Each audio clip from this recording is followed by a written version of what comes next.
y por estar presentes en esta primera iniciativa que formamos como agrupación y contarles un poquito sobre quiénes somos.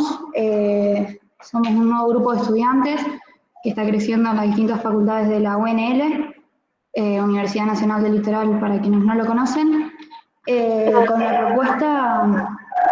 con la propuesta siempre de promover nuevos valores en lo que es la política universitaria, promover también el respeto hacia todos, no importa el pensamiento, y darle un espacio a aquellos estudiantes que no se sienten identificados o representados por cómo se mueve hoy la política universitaria, por lo menos en lo que es la Facultad de Ingeniería Química, Facultad de Ciencias Jurídicas, Facultad de Ciencias Económicas, la UNL.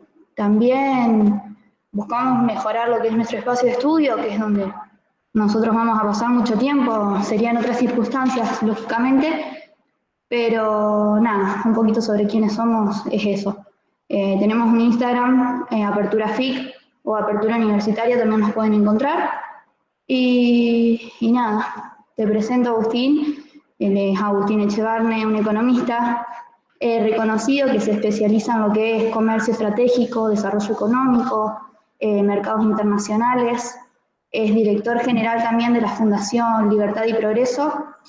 Y hoy nos viene a contar un poco sobre la importancia, la necesidad también de lo que es la innovación en la economía hoy en siglo XXI. Hace un poco también sacó un libro llamado, corregime Agustín por las dudas, La clave es la libertad, donde también se tiene en cuenta todos estos temas. Y acá vemos. Bueno, la idea que yo tenía un poco a mostrarles es cuando uno mira lo que se viene, ¿no? Tratar de ver cuál es la perspectiva hacia el futuro. La perspectiva es esta ciencia que trata de ver cuál es el futuro plausible, dentro de eso, qué es lo que tenemos allí. Y eso es interesante solamente si surge algo provocativo, ¿no? Pero por supuesto fundado en los hechos del presente. Entonces es como que hay dos temas a tener en cuenta. Uno, que el futuro obviamente todavía no existe, ¿sí? Entonces todo lo que estamos hablando son cosas de probabilidades, de posibilidades de futuro. Y lo otro, que generalmente cuando hablamos del futuro, las ideas útiles son las que al inicio parecen ridículas. Y yo he dado estas charlas desde el año 2005, que leí un libro que les recomiendo que se llama The Singularity is Near, de Ray Kurzweil. Y cuando hablaba sobre esa charla, generalmente al principio me decían, bueno, el principio de la charla es muy buena, pero al final te delirás. Bueno, ese al final te delirás, eso es lo que está pasando hoy en día. Estoy hablando de pasaron apenas 15 años, y las cosas que decía Ray Kurzweil, pues yo no es que inventé nada, me basaba en lo que venía diciendo Ray Kurzweil, son las que realmente están ocurriendo hoy. Entonces, es interesante tener eso en perspectiva. Lo que parece ridículo es lo que finalmente es interesante para entender lo que se viene, ¿sí? Entonces tenemos que tener un mindset puesto como que el futuro es una oportunidad. Y además es algo que no podemos impedir. El cambio viene, nos guste o no nos guste, porque el cambio va a ser muy fuerte, muy rápido, muy impresionante, va a cambiar el mundo de una manera realmente radical en los próximos 20 años y no lo podemos impedir. Lo que sí podemos tratar de hacer es aprovecharlo, aprovechar esos cambios y podemos lograr comprender qué es lo que se viene, ¿sí?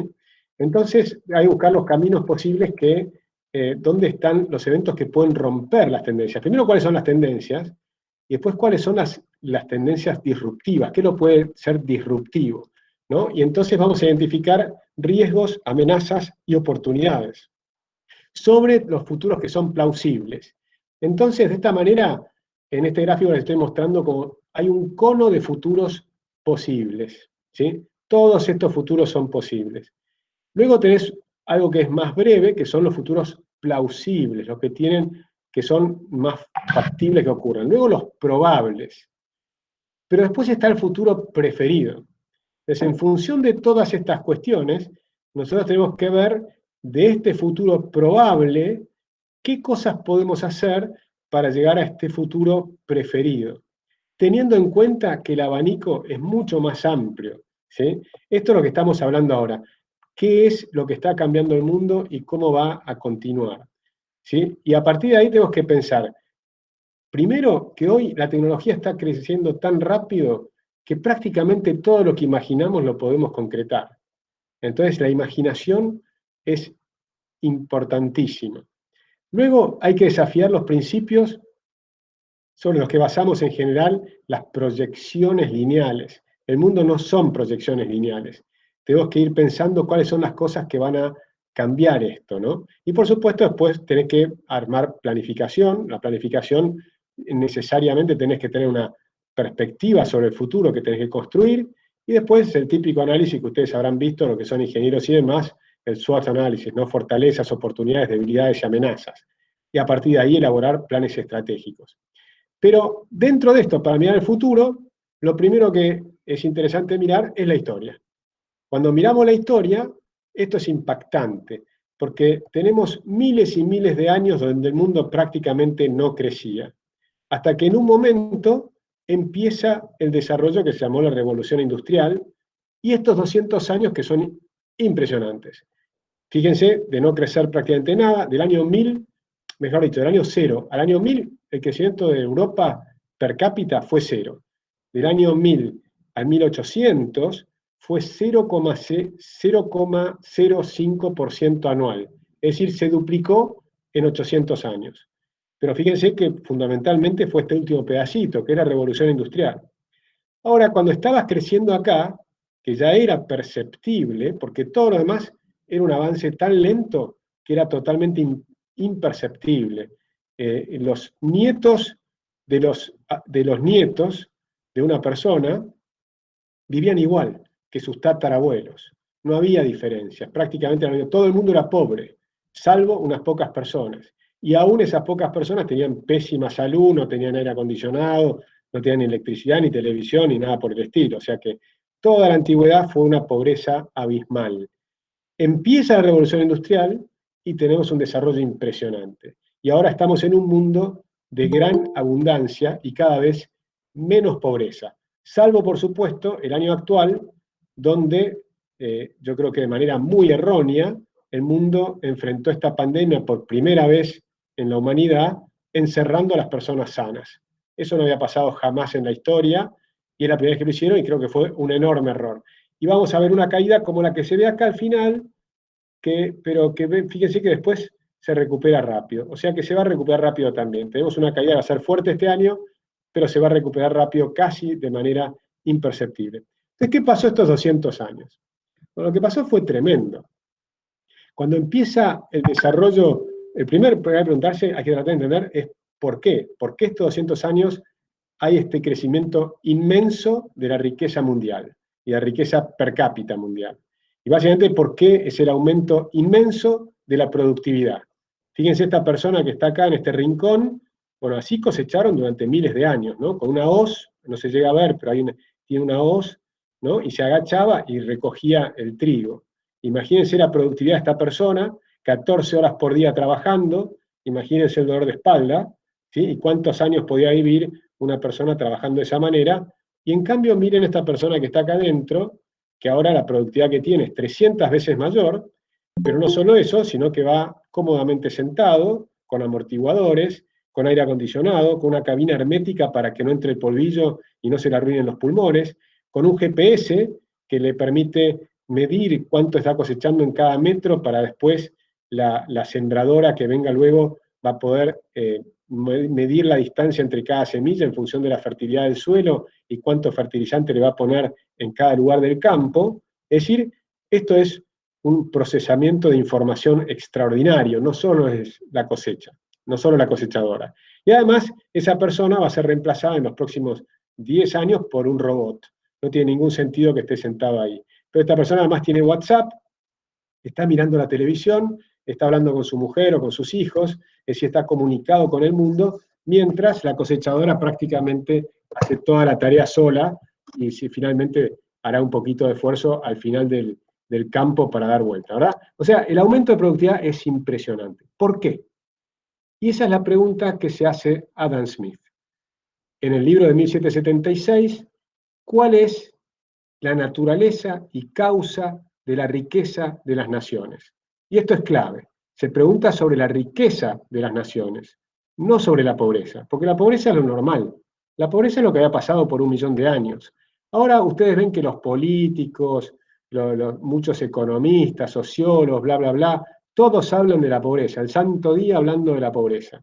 Pero la pobreza es incausada, no tiene causas.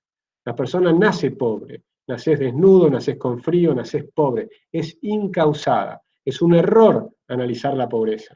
Lo que hay que hacer es analizar la riqueza, que eso fue lo que hizo Adam Smith. Y cuando analiza la riqueza, o los que analizan la riqueza, comprenden, y esto es lo que pongo en el libro La clave es la libertad, todos los países que tienen un boom de riqueza destruyen la pobreza. Si la forma de destruir la pobreza es crear riqueza. Una vez que comprendes eso, la pregunta es ¿cómo haces para crear riqueza? Y la respuesta es simple, o no es simple en realidad, es compleja, pero se basa en los fundamentos de las instituciones que defienden la libertad, la vida de las personas, la igualdad de derechos, que cada uno es dueño de sí mismo, y si sos dueño de vos mismo, sos dueño del fruto de tu trabajo. ¿Sí? Entonces, todos los países que tienen eso provocan esta maravillosa explosión de productividad. Eso es lo que hay que comprender. Fíjense este invento. El invento es extraordinario. El lavarropas. Las mujeres llevaban un tercio de su vida lavando las ropas. Todas las mujeres de todas las civilizaciones, de todas las épocas.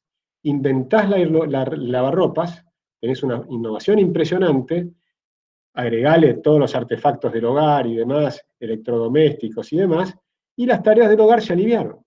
Entonces la mujer se vio sin trabajo en la casa, o con mucho menos trabajo, y pudo salir a trabajar fuera de su casa. Y hoy en día, las CEOs mujeres de Estados Unidos tienen mayor sueldo que los CEOs hombres. Ese famoso techo de cristal fue demolido, estallado. Las mujeres lo penetraron y se sentaron y triunfaron, porque tienen un cerebro que está más adaptado al mundo del futuro. Los hombres tenemos que catch up ahora con las mujeres. Esa es la realidad que tenemos que empezar a comprender. Por supuesto, todavía hay muchos menos mujeres CEOs que hombres, pero las que llegan, ojo, porque llegan con más fortaleza. Así es que este es un tema. Piensen en lo que significa esta innovación. Durante miles y miles de años, el método más rápido para viajar era el caballo. Y después el barco cuando estaba sobre el agua. Pero ibas muy lento. Y solamente los ricos. Los pobres ni siquiera salían de su ciudad. No salían de su pueblo. Muy difícilmente salían de su pueblo. Incluso los guerreros ni siquiera eran los pobres, eran los caballeros. Entonces que tenían a lo sumo un escudero. Pero eso ya era estar en un lugar más alto que el nivel de los pobres. Y esos eran los que podían movilizarse. El resto eran tan pobres que nacían y morían en su propia villa sin salir. Bueno, ahora, con este invento, los europeos, cualquier europeo promedio, cualquier trabajador europeo, puede viajar, cruzar toda Europa con un billete de avión de 50 euros, que son básicamente 5 horas de trabajo. Lo que antes costaba 6 meses de trabajo para poder viajar de Roma a París, bueno, hoy son 5 horas de trabajo. Ese es el avance tecnológico. Fíjense lo que es este impresionante avance tecnológico, la electricidad. Una luz, una vela, la cantidad de luz que proveía una vela costaba 6 horas del trabajo de una persona. Para 1997 costaba medio segundo, o sea, de 6 horas de trabajo a medio segundo.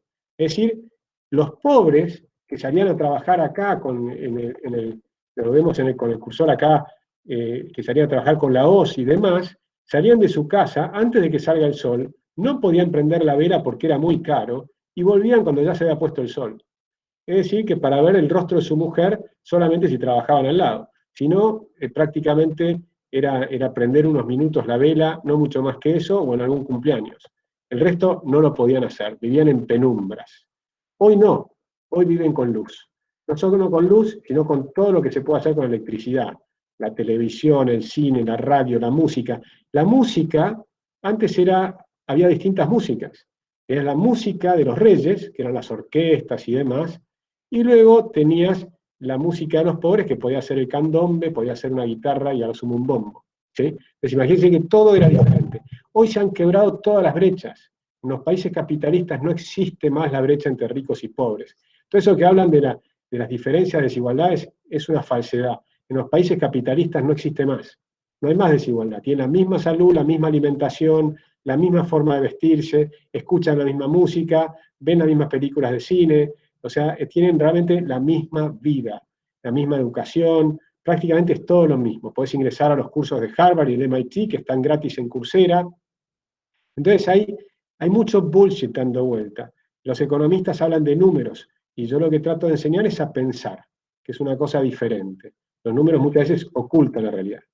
Pero cuando hablamos de innovación, que es el motivo de la charla, el otro punto que es crucial, que es el que enseña Kurzweil, es que la innovación se acelera, ¿sí? Se acelera a ritmo exponencial. Eso es la ley de Moore. La ley de Moore es que cada 2 años se duplica la cantidad de transistores en la computadora. De forma tal que esa computadora de la izquierda, todo este cuarto, costaba $1.000.000 y era una computadora que tenía 2K. Y esta es una computadora que vale $1.000 y tiene 2 terabytes, 1.000.000 de veces más. Es decir, ese millón se multiplicó por 1.000.000. Para adelante se va a volver a multiplicar por 1.000.000 de veces. La diferencia es que acá partías de muy chiquitito. Entonces, de acá a acá hay 2 teras. De acá hacia adelante hay 2 millones de teras. Se dan cuenta lo que significa la diferencia, ¿no? La evolución de las computadoras cada año, de acá a cada 2 años, va a ser impresionante. Entonces, eso es lo que hay que comprender. La caída de los costos está siendo exponencial. ¿Qué significa exponencial? Que el primer paso vale 1, el segundo paso vale 2, después vale 4, vale 8, vale 16. En términos de los costos, va cayendo de 16 a 8, a 4, a 2, a 1. ¿Qué es lo que está cayendo? Por ejemplo, el costo de los paneles solares. Y la velocidad de la caída es tremenda. La línea punteada es la ley de Moore, y fíjense que va más rápido que la ley de Moore. Y está llegando al nivel del carbón. Con lo cual, en el futuro, no vamos a usar más el carbón y el petróleo, y en cambio vamos a usar el sol, el viento y marginalmente el gas, probablemente, ¿no? Por los próximos todavía 10, 15 años y después solamente las energías renovables. Entonces hay que buscar las enseñanzas de la historia. La enseñanza de la historia es que la innovación florece con la libertad. Es decir, ¿por qué? Porque en los países libres, cuando vos sos dueño del fruto del trabajo,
más rápido que la caída de los costos de la computadora, son las caídas del análisis del costo del genoma, incluso el costo del genoma humano. ¿Qué significa esto? Que va a haber una revolución genética impresionante en los próximos 20 años, pero de una manera que va a ser, realmente va a generar problemas éticos, bioéticos, y va a generar oportunidades tremendas, y también riesgos muy importantes. ¿Sí? Piensen un segundo en el celular. El celular cambió el mundo. Fíjense cómo esto cambia totalmente la forma de pensar el mundo, el celular. Este aparato, que puede costar $200 o $500, pero se consigue por poca plata también, en realidad tiene miles y miles de productos adentro, miles de libros a precio gratis, todos los clásicos los podés leer aquí gratis. Pero además tenés mapas, tenés rutas, lo que antes comprabas un mapa para viajar, tenés el GPS, además no solo un mapa, sino un mapa electrónico que es mucho mejor, que es el GPS, ¿no? Tenés un podómetro que te calcula los pasos, tenés computadoras, calculadoras, monederos, el ATM, lo que se te ocurre, filmadora, grabadora. La cantidad de productos que tenés es impresionante y todos esos productos adicionales van a costo cero, a precio cero. Es decir, que el costo marginal es cero y el precio al que te lo ofrecen es cero. Y entonces, ¿qué es lo que está ocurriendo? Piensen en el PBI, que miden los economistas. El PBI son los productos, los bienes y los servicios multiplicados por sus precios. Pero si acá te dan un montón de productos a precio cero, eso implica que este aparatito, el celular, destruyó gran parte del PBI según como lo miden los economistas. Sin embargo, no destruyó el servicio y los bienes que te están prestando. Al contrario, te los ofrece, pero gratis. Entonces, toda la lectura de la economía cambia. Todas las mediciones de los economistas cambian. Los economistas no están viendo, en general, este fenómeno. Este fenómeno oculta la inmensidad del desarrollo de la riqueza, que ya no es medible de la forma tradicional que era en dólares. Este aparato es el mayor reductor de la desigualdad social, porque ahí hay de todo. Ahí tenés los libros, la educación, los cursos de internet, de lo que se te ocurra, puedes aprender cualquier cosa con este aparato. Entonces el mundo ha cambiado y la gente todavía no se da cuenta. ¿Sí? Bueno, fíjense, por ejemplo, bueno, van a ver una cantidad de cosas que van a ser disruptivas, ¿no? La realidad virtual, la realidad artificial, la realidad aumentada, ¿no? Todos estos, las criptomonedas, el blockchain, el deep learning, la capacidad que tienen las máquinas de aprender por sí mismas, ¿no? Estos son que asociados a los sistemas de inteligencia artificial, el e-commerce, todas estas cosas que están generando algo absolutamente disruptivo. Disruptivo. El mundo que viene es un mundo completamente distinto al actual, ¿sí? Fíjense que estos son los robots, por ejemplo. Robótica es otra cosa que está generando exponencialmente. Si crece exponencialmente, este chart que les estoy mostrando acá es absolutamente falso. Esta no va a ser la progresión de los robots. Esto es un pensamiento lineal. Para entender lo que se viene en robótica, hay que entender que en los próximos 20 años los robots van a ser así, ¿sí? Y van a ser más inteligentes que la inmensa mayoría de la gente, ¿sí? Solamente las personas creativas o que tienen gran empatía o tienen grandes habilidades artísticas van a ser superiores a los robots. Eso es lo que hay que comprender. Por eso también hay que cambiar todo el sistema educativo. Lo que se viene es alucinante. Entonces viene la siguiente pregunta.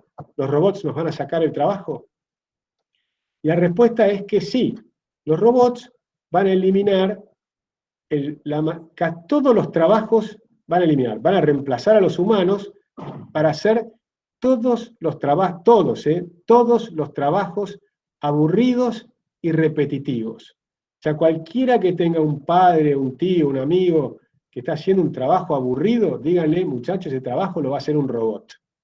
Todo lo que sea un cajero de un supermercado, es ridículo, por ejemplo, los cajeros de los peajes, que ya se puede hacer el telepeaje, pasás, ni siquiera necesitas telepeaje, unas cámaras que te van filmando y te cobran y punto, ¿no? Eso se llama el free flow. Es decir, cantidad de cosas que no tienen sentido que lo van a hacer los humanos. Entonces, lo que pasa es que va a ser reemplazado por nuevos trabajos. Y la generación de nuevos trabajos se ha demostrado que la creatividad de crear nuevos bienes y servicios es infinita, de modo tal que no hay desempleo en los países más desarrollados. Los que están más desarrollados en inteligencia artificial, en biogenética, en todos los temas que se les pueda ocurrir, en el ADN, esto que están acá es un nanobot, por ejemplo, es un robot operando un glóbulo rojo. Entonces, un átomo para un glóbulo, o sea, un nanobot para un glóbulo. Vas a operar una célula de cáncer uno a uno, de forma tal que vas a inyectar por un tamaño de un pelo 100.000 nanobots para que vayan liquidando cientos de miles o millones de células cancerígenas, uno por uno. Esto es lo que se viene al galope. ¿Cuánto van a tardar? ¿10 años? ¿20 años? Bueno, no lo sé, pero va a ser al galope. El ritmo de crecimiento es extraordinario. Estas son las patentes. La rosita acá, esta línea rosa, son las patentes de Estados Unidos, que crecían exponencialmente. Bueno, estas patentes que eran acá chiquititas, esto es todo el desarrollo que conocemos hasta el día de hoy. Y ahora se acelera, y miren la velocidad de la aceleración de las patentes de Estados Unidos. Japón lo reemplazó durante un tiempito, y ahora lo pasa el trapo China. Acá hay una nota al pie. Estas patentes de China es en cantidad, no necesariamente en calidad. La calidad de las patentes, Estados Unidos sigue siendo el número 1 por ahora, pero China empieza a tener elementos muy disruptivos, importantes, por ejemplo, con la tecnología 5G.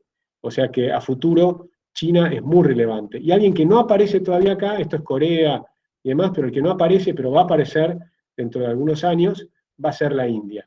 Recuerden, dentro de 15, 20 años, la India va a empezar a competir con China. Entonces, pensamiento lineal, olvídense, lo que se viene es elementos disruptivos y crecimiento exponencial. Entonces, ¿qué va a pasar? Que si acá tenés un sindicalista argentino que cree que va a pasar por acá y que no quiere competir y pretende mantener los trabajos del siglo pasado, el problema que tiene es que no es que el resto del mundo está acá, el resto del mundo está acá arriba. Nosotros nos quedamos acá atrás y el resto del mundo está acá arriba, no está acá. Es decir, que eso es lo que nos está pasando. No es solo que tenemos una decadencia, sino que el mundo se acelera. Entonces cada vez se nos alejan más rápido. El mundo progresa y nosotros nos hacemos pelota. Es decir, es ridículo todo lo que están haciendo los políticos, por ejemplo, en desarrollo social, Carolina Stanley o Daniel Arroyo, es lo mismo. Hacer trabajo improductivo subsidiado por el Estado. Eso no sirve para nada.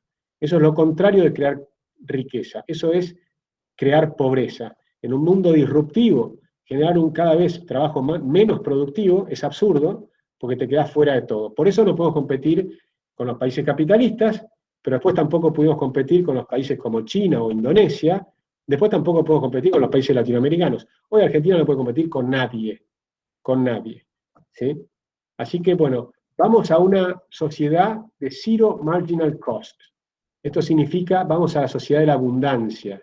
Va a haber una enorme abundancia, pero no todo el mundo se va a saber adaptar a esto, porque necesitamos entrar en un nivel de cambio disruptivo, abruptos, en energía, en comunicaciones, en logística, en alimentos. O sea, si nosotros creemos que estamos condenados al éxito, como decía Duhalde, porque la soja está cara, olvídate, lo que se viene es las hamburguesas sintéticas, hechas, van a ser carne, pero carne cultivada en laboratorios, sin 3 años de gestación en una vaca, un ternero, el agua que consumen, todo lo demás, el problema ecológico que generan. El mundo va a cambiar de una manera extraordinaria, ¿sí? Así es que, bueno, ¿qué podemos hacer? Organizarnos para dirigir el cambio. Y esto requiere a nivel de empresario, a nivel personal y a nivel de la sociedad entera, es decir, a nivel del país. Si les parece, yo dejo de compartir acá y empezamos un diálogo, me cuentan qué les pareció y todas las preguntas que me quieran hacer.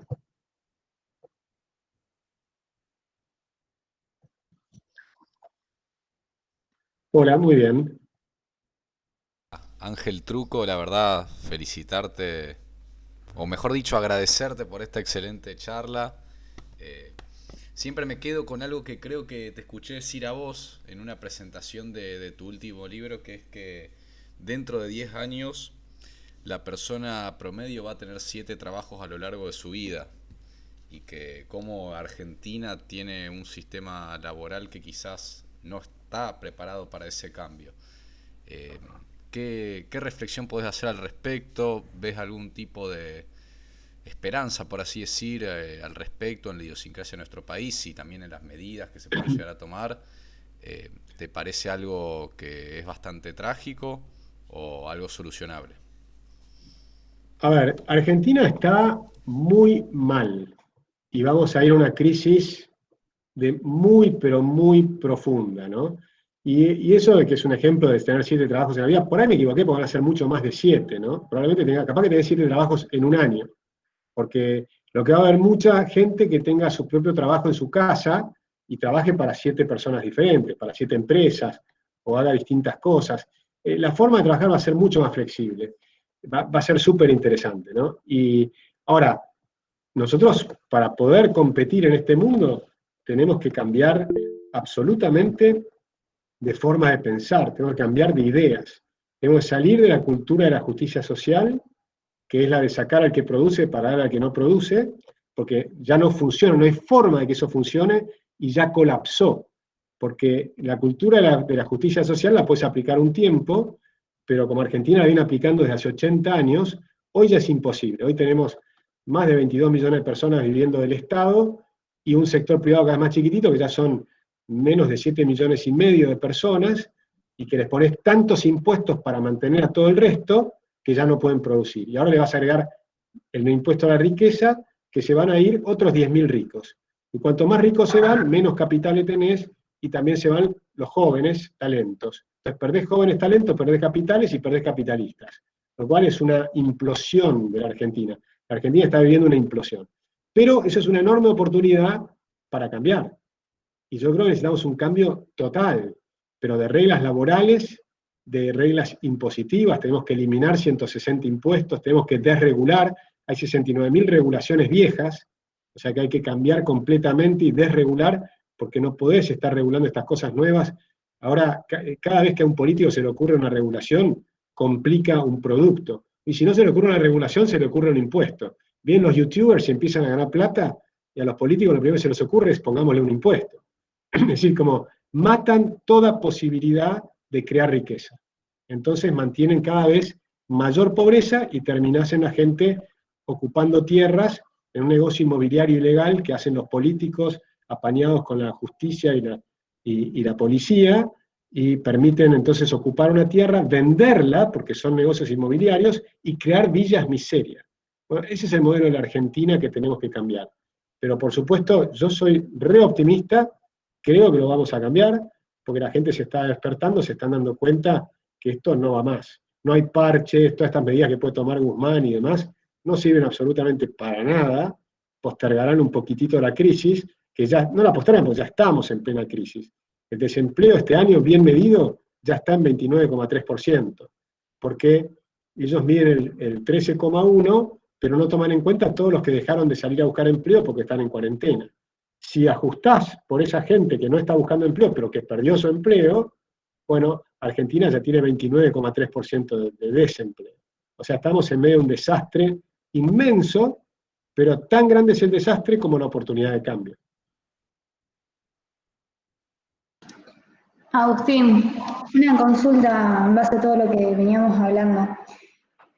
¿Qué queda? O sea, vos hablabas en su momento también de la imaginación y demás que pasa también por la parte educativa, pero ¿qué queda hoy que yo hablo con mis amigas o con ciertos grupos y que nadie tiene pensado en apostar hoy acá a Argentina, o decir, bueno, yo hablo con mis amigas y terminan de estudiar y como sea se van? ¿Qué queda de esa imaginación hoy acá o de innovar de cierta manera si lo que seríamos las mentes más jóvenes o las más capaces de por ahí generar cierto cambio no tienen ese optimismo que por ahí se necesita? Bueno, hay muchos jóvenes que se están yendo, es verdad, pero hay muchos otros que se quedan, y también hay muchos otros que están empezando a participar en política, que se dan cuenta que para cambiar, en el 2001 hubo una gran manifestación de gente que empezaba a decir que se vayan todos, pero se quedaron todos. Entonces ahora lo que se quiere comprender es que para que se vayan todos, en realidad tenés que reemplazarlos a todos por una nueva generación de gente que piense distinto. Y ahí viene la juventud y tiene un rol muy importante en meterse en política. En meterse en política no significa ser político o vivir de la política, significa participar de un partido político, significa votar para elegir a los candidatos que sean innovadores, que estén con una ideología que sea contraria a la justicia social, porque la justicia social no funciona, y que en cambio respeten la creatividad de cada uno y que cada uno se está ganando su propia riqueza y que no tenés derecho a robársela. Entonces, si tenés esas ideas, vamos a cambiar Argentina y vamos a cambiar toda la regla de juego, y cuando hagamos eso, no va a haber país más lindo que la Argentina para quedarte a innovar y generar crecimiento. Argentina, si hacemos las reformas que nosotros pensamos en Libertad y Progreso o en el Partido Unidos, yo estoy convencido que Argentina puede crecer al 7% anual durante 20 años, y que los que se queden y hagan esa transformación, además se van a hacer millonarios. O sea, Argentina tiene la capacidad enorme de cambio, siempre y cuando los jóvenes se metan en política y reemplacen a toda la clase política actual, incluyendo a los peronistas, a los radicales, a Cambiemos. Acá hay que hacer algo completamente distinto, hay que hacer algo innovador, hay que hacer algo que tenga que ver con la ciudad del futuro y que implica también un cambio en el sistema educativo, un cambio que sea para mucho más creatividad. Un segundo, prendo la luz.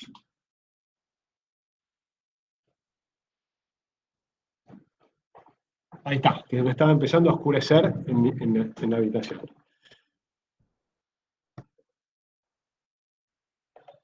No sé si tuviste también la oportunidad de leer cómo interactúan acá en el chat, si tenés algo también para aportar. Por ahí A ver, empezó medio con... ahí que estaban diciendo algo sobre Moyano. Cualquiera que quiera puede abrir el micrófono y hablar. Yo, de Moyano. Moyano claramente, si en un programa de esta naturaleza, lo que tiene que ocurrir es que vaya preso. O sea, es un hombre que es un violador de derechos. Entonces, que es un extorsionador. Tiene que ir preso. No hay espacio para Moyano en un lugar donde haya libertad y donde haya justicia. Eso está clarísimo, ¿no? Y si no, se tiene que adaptar. Y se tienen que adaptar. De hecho, nosotros tenemos un programa para los sindicalistas que lo que queremos hacer es, por lo pronto, eliminar el unicato. Ustedes saben que el sistema sindical argentino se basa en esos unicatos sindicales creados por Perón a la manera fascista de Mussolini, de Italia, que lo copió con la Carta del Lavoro italiano y lo estableció en la Constitución de 1949. Después, cuando volvieron a restablecer la Constitución del 53, pero le agregaron el 14 bis, y junto con el 14 bis armaron este sistema corporativo de sindicatos por sector, inmensos, y con poca democracia o nula democracia. Entonces hay que cambiarlo, hay que hacer sindicatos que puedan competir, que estén obligados a competir, que no te puedan descontar de tu sueldo, que el que quiera aportar aporte, el que no quiere no aporta, y que además puedan competir a nivel de, no tienen que tener más el control de las obras sociales, no puede haber gente rehén, vos podés elegir la obra social que quieras o la prepaga que quieras, y no te pueden sacar la plata para el sindicato, sino que vos la aportás a donde vos querés. Es decir, y eso va a hacer que se reduzcan los ingresos de los sindicatos y empiecen a competir y dejen de robar en el sistema de obras sociales, que roban a niveles de un 30%. Dicho por mucha gente que trabaja en el sector, esa cifra me la han repetido muchas personas. Se roban cerca del 30% de la salud de los argentinos. Es realmente trágico. Pero eso requiere que los jóvenes se metan en los partidos políticos. Ahí está una pregunta en el chat. Dice, ¿cómo sería un plan realista para realizar todas las reformas que deberíamos hacer? Bueno, el plan debería ser, de nuevo, primero hay que ganar elecciones. Eso está clarísimo, ¿no? Supongamos que un partido nuevo puede ser Unidos o un frente de centro-derecha, gane las elecciones con 54% de los votos, como ganó Cristina, como ganó Macri, en el 2023. Bueno, el primer mes tenés que mandar una ley ómnibus de 3.000 artículos, como hizo la calle Pou en Uruguay, al Congreso. Es decir, que esa ley tiene que eliminar todas las leyes socialistas en una sola, de un saque. Y a partir de ahí vamos a implementar un sistema que primero se restablece la moneda. Por ejemplo, dolarizamos. Eso se eliminan las tasas de interés, porque se elimina la inflación. Caen las tasas de interés y eso es expansivo. Se expande el crédito, se expande el sector privado, se expande el crecimiento del sector privado. Luego desregulamos las 69.000 regulaciones, una mega desregulación. Eso es una gran expansión para las pymes, un gran alivio para las pymes, y vas a tener un gran crecimiento del sector privado. Luego, un tercer tema es la flexibilidad laboral, que son todas estas leyes laborales y sindicales que van a permitir que ese crecimiento se dé con gran aumento del empleo privado. Y después vamos a tener una reforma impositiva que van a eliminar 160 impuestos.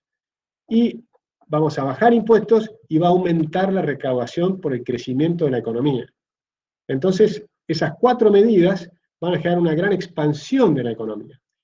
Paralelamente, pero pensemos que en ese contexto el sector privado argentino va a estar creciendo y generando empleo fuerte.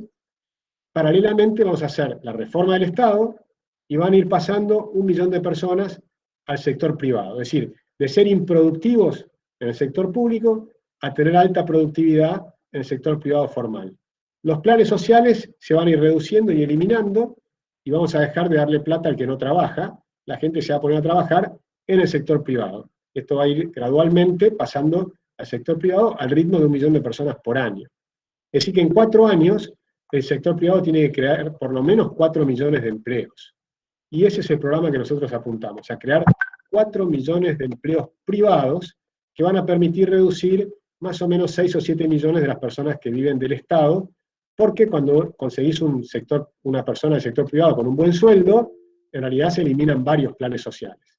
Vas a tener varias eliminaciones de planes sociales y 1 millón de personas del sector público que van a pasar al sector privado, y 1 millón de personas que están en el sector informal y que pueden pasar al sector formal. Y esto, además, lo más lindo de todo, es que no es una utopía. Este tipo de programas los han hecho en muchos países del mundo, con un éxito notable. Irlanda, por ejemplo, era más pobre que Argentina en la década del 80. En 1980, Irlanda era más pobre que Argentina. Hoy es 4 veces más rica. ¿Qué significa? Que nosotros tranquilamente podemos alcanzar Irlanda en los próximos 40 años. Así como ellos nos pasaron el trapo, nos alcanzaron y nos pasaron el trapo, nosotros podemos volver a alcanzarlos. Es decir, el objetivo de un programa tiene que ser alcanzar a Irlanda en las próximas 3 o 4 décadas.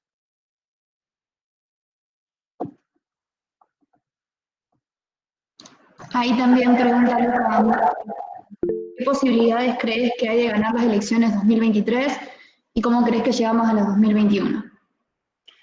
Bueno, esa es la parte más difícil, ¿no? Llegar a ganar las elecciones es complicado en Argentina, porque Argentina tiene un sistema de que está atrapado en lo que llaman en la literatura rent-seeking society. Es decir, sociedades que tienen grupos de poder organizados para obtener renta, para obtener una renta utilizando al Estado. Entonces tenés a los empresarios que ganan plata en los pasillos del poder, a los sindigarcas, como los llamo yo, son sindicalistas oligarcas multimillonarios, a los políticos multimillonarios, y mientras el pueblo es cada vez más pobre. Pero no son solo esos 3 grupos de poder, sino que sumó un 4º grupo de poder, que son los piqueteros, estos movimientos sociales, que se organizan para obtener privilegios, y te rompen la calle, te tiran piedras o lo que sea, te cortan las calles para obtener privilegios, y de manera mala. Y luego a eso se le suman un montón de corporaciones, abogados, los contadores, los escribanos, que con sus grupos de poder obtienen también privilegios. Por ejemplo, los abogados consiguieron que se les regulen honorarios. Entonces, un abogado que hace una sucesión de una fortuna de 100 millones de dólares pretende que le regulen un porcentaje de la sucesión, cuando tal vez lo que hizo fue un pequeño trabajo que debería cobrar por la cantidad de horas que trabajó, punto. Entonces hay que desregular los honorarios, que es absurdo.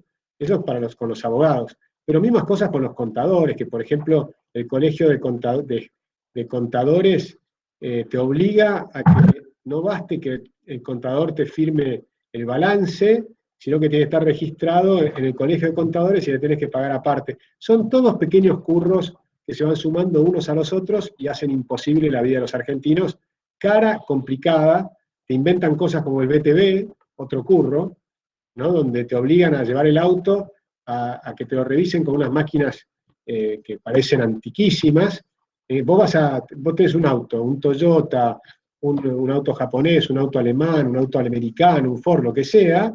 Cuando lo llevas a la concesionaria, hoy en día lo enchufan en la computadora, tiene un montón de sensores el auto y te da un diagnóstico de cómo está.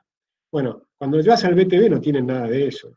Te ponen unas máquinas que te empujan, te sacuden el auto, y qué sé yo, y te van diciendo si tiene frenos o no tiene frenos, cuando del otro lado te enchufaron la computadora y te dice tenés que reemplazar el freno a tal kilómetro. Es ridículo, ¿no? Y además no te solucionan nada, solo te dicen llevarlo al taller. Entonces para eso que te digan llevar por una vez al año al taller, y el taller te dice qué es lo que tenés que hacer, y listo, lo haces. Lo llevas una vez, y no tres, porque acá lo llevas al BTV. El BTV te dice lo que tenés mal, y después lo llevas al taller para que te lo corrija, y después tenés que volverlo a llevar al taller. ¿Se dan cuenta que es todo un disparate? Bueno, todos esos disparates hay que cambiarlos. Pero la pregunta era, ¿cómo llegamos a ganar las elecciones? Bueno, las dificultades son enormes, que es lo que planteé recién. ¿Cómo podemos overcome, ¿no? esas dificultades? Bueno, yo creo que nosotros creamos un partido que se llama Unidos, y si quieren afiliarse es afiliate.online, de paso pasé el chivo, ya está. No pedí permiso, perdón, pero bueno. Bueno, en Unidos la idea que tenemos es tratar de tener el partido armado para el año que viene, por lo menos en Capital Federal, Buenos Aires, la provincia, Santa Fe, Córdoba y Mendoza. Por eso tenemos partido nacional. Pero además vamos a ir a un frente junto con toda la centroderecha. Va a estar, ya estamos hablando con López Murphy, con José Luis Espert, con Javier Milei, con bueno, todos los que están con nosotros en Unidos, que están Manuel Adorni, está Antonella Martí, está María Martí, que es extraordinaria.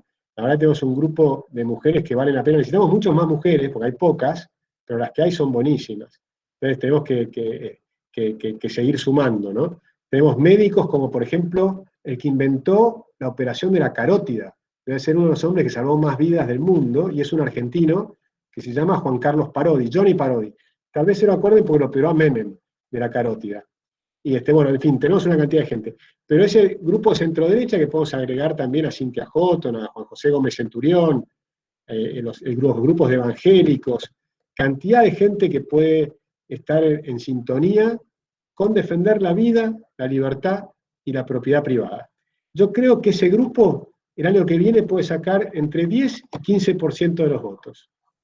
Creo que probablemente Cambiemos va a sacar un 30%, y el peronismo va a sacar un 30% en el 2021.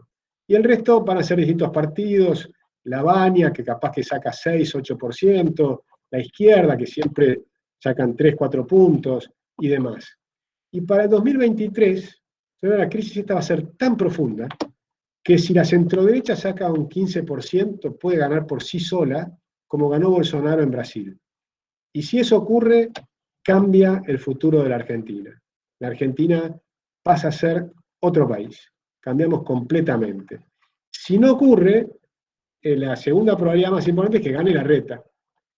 Si gana Larreta, y ahí yo tengo muchas dudas que él sea capaz de aplicar este programa, porque creo que no tiene estas ideas, no las comprende o no las comparte, y es mucho más socialista, es mucho más parecido a lo propio kirchnerismo. O sea, lo que ha hecho Larreta en la ciudad es puro gasto público, puro aumento de impuestos y gasto público. Es verdad que lo hace mejor, o sea, hizo obras muy buenas, pero a mí no me convence.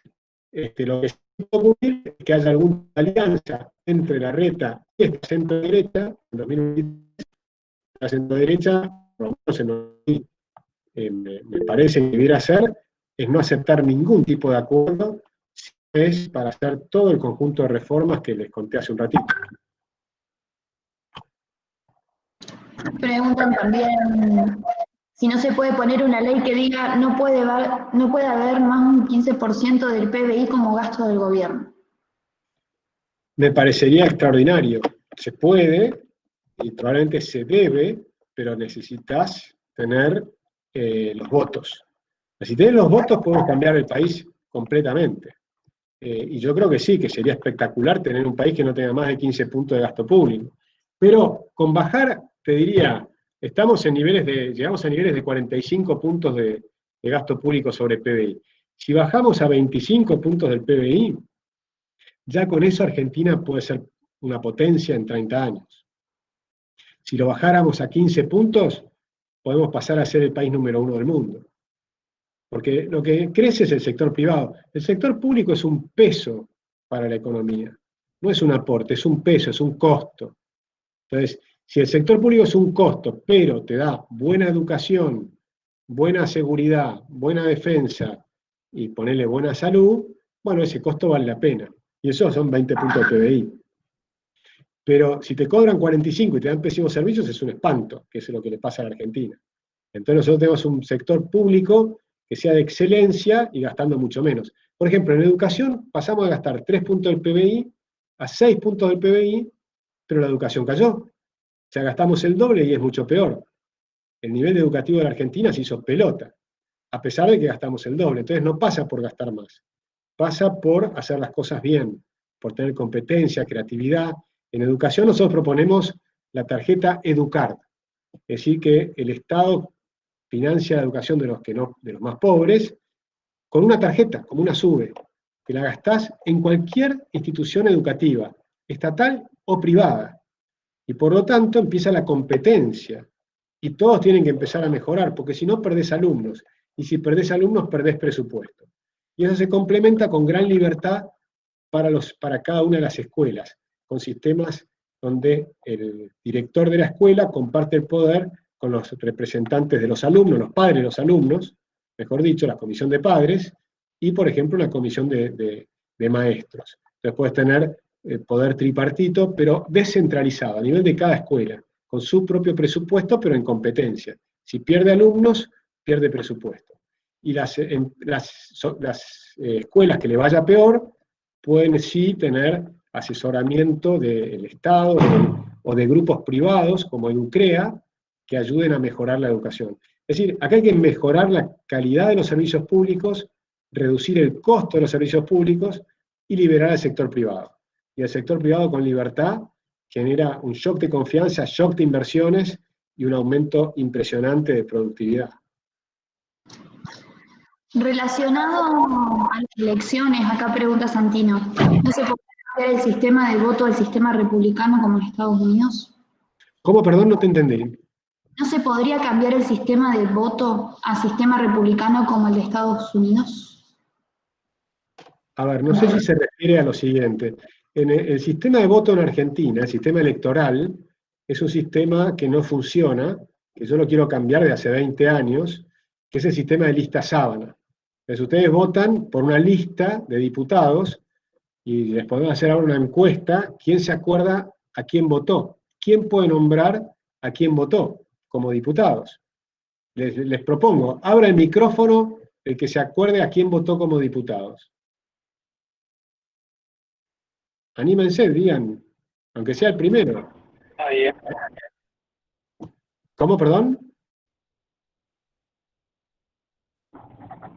Nadie. La verdad, muy pocos. Porque son figuras que aparte las van cambiando constantemente. Exactamente. Entonces te van a, por ejemplo, en la Ciudad de Buenos Aires elegimos 22 diputados. Nadie se los acuerda. La provincia de Buenos Aires, muchos más. Pero después tenés los legisladores porteños. ¿Quién conoce a los legisladores porteños? ¿Alguien se acuerda de algún legislador porteño? Yo no me acuerdo ni uno solo, y estoy en política. No conozco ni a uno solo de mis legisladores. ¿Por qué? Por el sistema. Ofelia, bueno, uno, pero uno sobre cuánto, sobre dos. O sea, se dan cuenta que es muy difícil. ¿Y a Ofelia la votaste o te la acordás porque salió por el escándalo? O sea, ¿entendés? Es decir, que uno realmente no los conocemos. Por lo tanto, si no los conocemos, ¿qué significa? Que no los votamos. Es una mentira, no lo estamos votando diputados. Lo que estamos haciendo es votando listas cuyos diputados son elegidos por otros.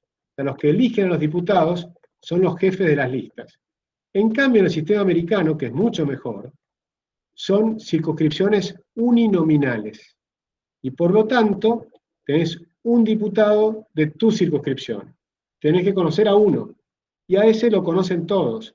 Los conocen los que lo votaron y también lo conocen los que no lo votaron. Y ese diputado representa a todos, a los que votaron y a los que no votaron. Y todos pueden ir a quejarse con él.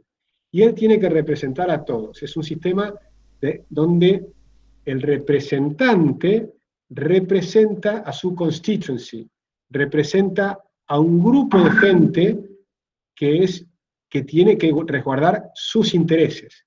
Entonces, por ejemplo, la zona del Riachuelo, el interés que tienen no es si sos de derecha o de izquierda. Lo que querés tener es un río limpio. Entonces, si vos conseguís un candidato que te limpie el río, y prometió limpiar el río, no importa si es de derecha o de izquierda, lo que importa es si limpió el río. Si no lo limpió, no lo eligen más. Entonces las cosas van mejorando. En cambio, en nuestro sistema, cuando a uno le va mal, por ejemplo, ahora al gobierno le va pésimo, a los kirchneristas le va horrible, pierden las elecciones, ¿qué hacen? Cambian a número 1, eligen una cara linda, que ahora a la gente le guste más, como ahora a la izquierda le está yendo pésimo, el electorado se empieza a correr a la centroderecha. Y entonces, por ejemplo, el peronismo, ¿qué hace? Empieza a inventar algún candidato de derecha. Y te lo inventa Bernie. Se empieza a inventar gente que pueda ser atractivo. Y Bernie después no va a ser, van a poner otro, hasta que alguien parezca en las encuestas que es un tipo atractivo. Lo ponen al tipo atractivo al frente de la lista y atrás viene el tren fantasma. Que son los mismos de siempre, el mismo tren fantasma, el mismo monstruo de siempre. Siempre el mismo monstruo, pero siempre con una cara nueva, distinta. Así que la respuesta es que sí, por supuesto, tenemos que cambiar el sistema electoral. Después, yendo un poco, ahora ya volvemos al chat, pero nos surgió una pregunta dentro del grupo, que ¿qué opinas de esto que se está formando, por lo menos acá en Santa Fe, y supongo que en muchas otras universidades y facultades también, esto de agrupaciones liberales o fuera de algún partido político, esto que yo te contaba, en donde se puede representar aquel estudiante que no está ni ahí ni allá, o sea, una nueva agrupación esta que se están formando como lo es ahora Apertura. ¿Qué opinas de la misma? Y Camila, para mí es esencial, me parece que es buenísimo que estén participativos, que participen en los centros de estudiantes, que ganen los centros de estudiantes, que busquen a la gente que quiere innovar, que quieren ver el mundo, que quieren abrirse las cabezas y quieren salirse del adoctrinamiento. Acá hay una cosa tremenda que es el adoctrinamiento, que es fácil de conocer. Cada vez que vean la palabra neoliberal es porque están siendo adoctrinados. Es así, porque basta analizar las frases que tienen y van a encontrar falacias. Y falacias me refiero desde el punto de vista lógico, nada más, son falacias. Por ejemplo, si a vos te dicen que un gobierno dictatorial fue neoliberal, es una falacia, es una tontería, es un absurdo. O sea, justamente los liberales son los que inventaron todos los sistemas para controlar el poder. Todos los sistemas para controlar el poder son todos inventos liberales. Las constituciones, la división de poderes, la prensa libre, la libertad de cultos, son todas ideas liberales. Entonces, ¿cómo pueden decir que un dictador es liberal? Esa es una tontería, es un absurdo total. Entonces pueden decir, bueno, pero usaron un dictador para poner un plan económico liberal. Primero, los liberales consideramos que no podés dividir la libertad entre las libertades económicas y las libertades políticas. Todas las libertades van juntas. Segundo, también es falso, no hicieron políticas económicas liberales. Por ejemplo, en la época de Videla, Martínez Dios y qué sé yo, desde ya no fueron políticas liberales. Por ejemplo, tenían una tablita, como la tenés ahora. Bueno, hasta ayer, porque ahora eliminaron la tablita. Así que se viene dentro de poco una devaluación. Pero la tablita de Martínez Dios, claramente eso no es liberal. La cuenta de regulación monetaria no es liberal. Estatizar la Ítalo, o sea, en vez de privatizar las empresas públicas, estatizó empresas privadas. O sea, estatizó una empresa privada, ¿no? ¿Cómo van a llamar a eso liberal? Después, los liberales odiamos la deuda, porque consideramos que es inmoral, porque no le podemos poner impuestos a las personas que no están representadas hoy. Un viejo principio liberal, no taxation without representation. Si no estás representado, no te podemos poner impuestos. Y las generaciones futuras no están representadas, por lo tanto, la deuda es inmoral. Y por eso todos los liberales proponemos superávit fiscal o equilibrio fiscal. Si tenés equilibrio fiscal, la deuda es cero. Si tenés deuda, es una crisis keynesiana, porque Keynes proponía endeudarte para ponerle plata en el bolsillo de la gente. Pero eso no es liberal, eso es keynesiano. Entonces, es fácil demostrar que cada vez que te hablan del neoliberal, te están hablando de adoctrinarte. Y ahí entran ustedes con las organizaciones, con estos debates, simplemente con cuál es la técnica para eliminar el adoctrinamiento. No es que te den otra doctrina, es que leas todas las doctrinas, que leas todo lo que te dan tus profesores y todo lo que no te dan tus profesores, y que lo compares con la realidad. Y hoy están todos los datos en Internet, y fáciles de conseguir. De forma tal que hoy hacer una investigación que antes te llevaría, que te puede llevar 5 años de trabajo, hoy la haces en 1 hora de investigación, o menos, ¿sí? Entonces, las posibilidades que tenés hoy son inmensas. Entonces, compará las ideas de los socialistas, las ideas de los keynesianos, las ideas de los liberales, mirá los datos, y todo eso lo procesás con tu propia mente. Y pones el filtro de tu propia mente y sacás tus propias conclusiones. No hay conclusiones, son las de ustedes, las de cada uno. No hay conclusiones del profesor y que vos repetís las conclusiones del profesor. Eso es adoctrinamiento. Lo que tiene que haber es analizar todas las posturas y vos sacás tus propias conclusiones. Eso sí, tráemelas y yo en la respuesta tráeme algo interesante, ¿sí? Algo que no tenga falacias, algo que tenga base de razonamiento lógico, ¿sí? Y que tenga datos y demás, y que sea una conclusión nueva, sería fantástico, y así va evolucionando la ciencia. Genial. Acá Tomás pregunta, con un índice tan grande de pobreza, ¿cómo intentarías ganar todos los votos de esas personas que vivieron de la mediocridad para que entiendan de que el país ya no va a poder seguir funcionando así? Bueno, yo creo que hay un 30% de las personas que probablemente están en una situación clientelar, entonces es muy difícil de captar. Pero hay un 70% que no. Si quieren ahora, un 60%, por la pobreza está en el 40%. Pero hay un 60% que no. Con lo cual, el 60% que no, hay que tener la gran mayoría de eso.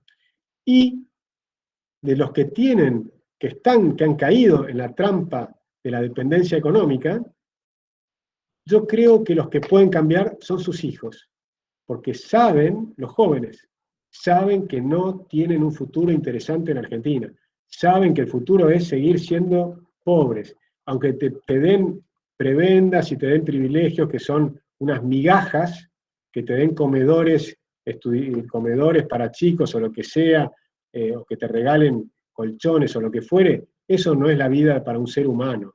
Un ser humano libre es ser un ser humano libre, creativo, que tiene la capacidad de progresar, de autosuperarse. O sea, lo que nosotros les proponemos es una cosa tanto más linda, tanto más linda.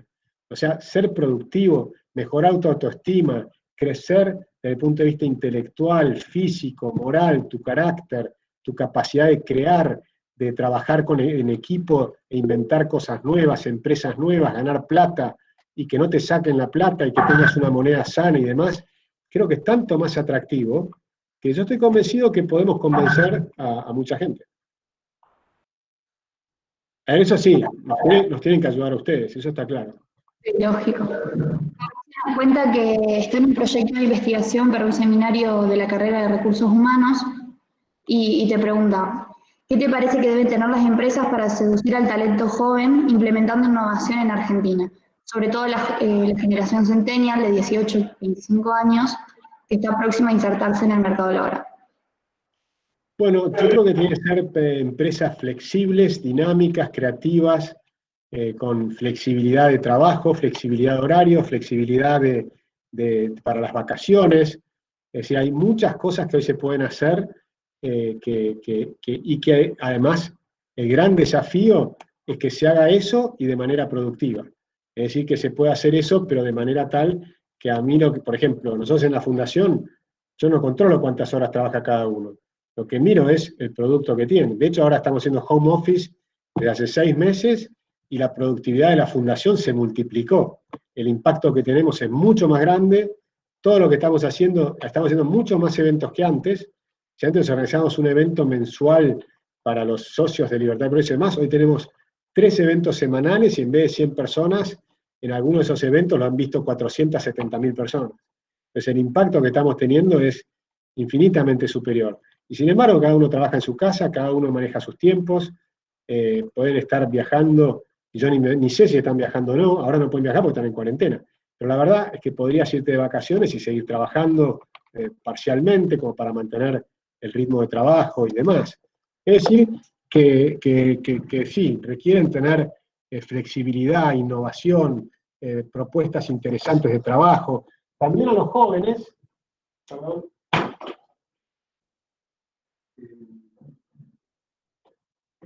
perdón un segundo.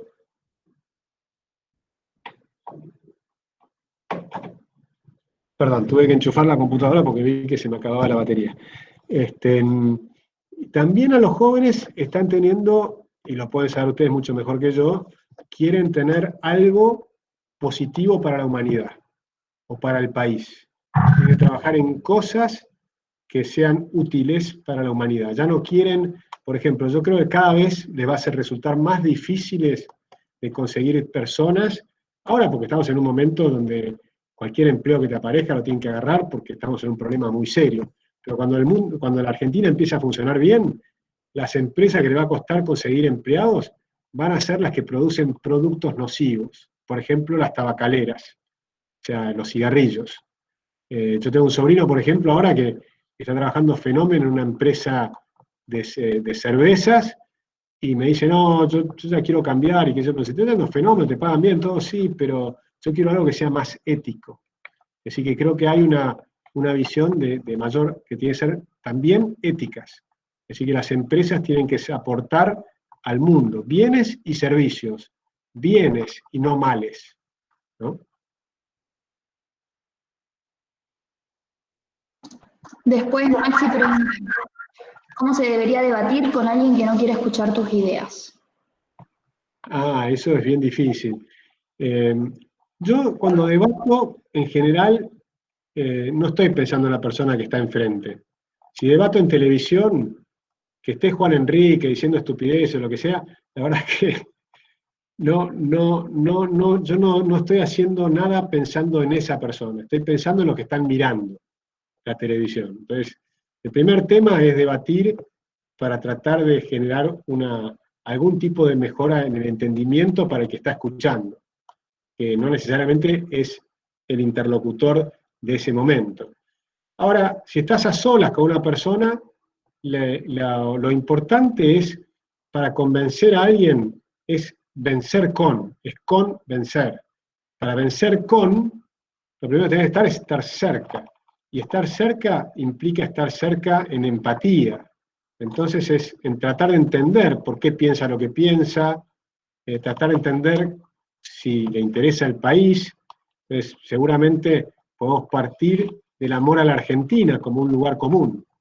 Entonces, en la empatía por el amor a la Argentina, a un país que podríamos crecer, que podríamos tener, que es un país maravilloso, un país que tenemos, todas las provincias son ricas, vos vas a Formosa y son tierras fértiles con el Pilcomayo, el Bermejo, ríos, es decir, todos los ríos que están todas las provincias que están sobre el Paraná, sobre el Río de la Plata, la pampa húmeda, la cordillera es riquísima con todas sus riquezas, la gente es vara, o sea, la verdad que tenemos un país maravilloso. Yo creo que ese es el lugar de donde tenemos que empezar a hablar, ¿no? Empezar a hablar de lo que queremos, y creo que podemos querer a nuestro país, a nuestra gente, a nuestra historia, con sus más y sus menos, ¿no? Con sus Rosas y su Alberdi, ¿no?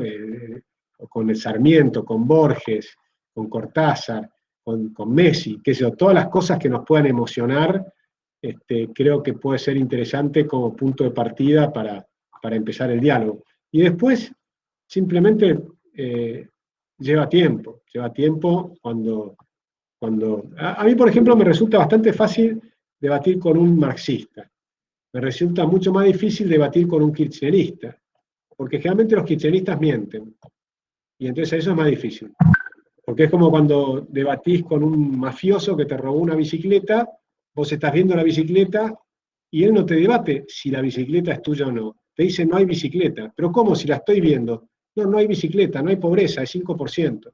O sea, como decía Cristina, es absurdo. Ahora por lo menos hay algo bueno, que está Marco Lavagna en el INDEC, y Marco Lavagna, esto no lo digamos muy fuerte porque si no capaz que lo sacan, pero Marco Lavagna está haciendo un buen trabajo, está mostrando lo que está pasando. Lo que está pasando es terrible, y Marco Lavagna no lo oculta, pero está mostrando.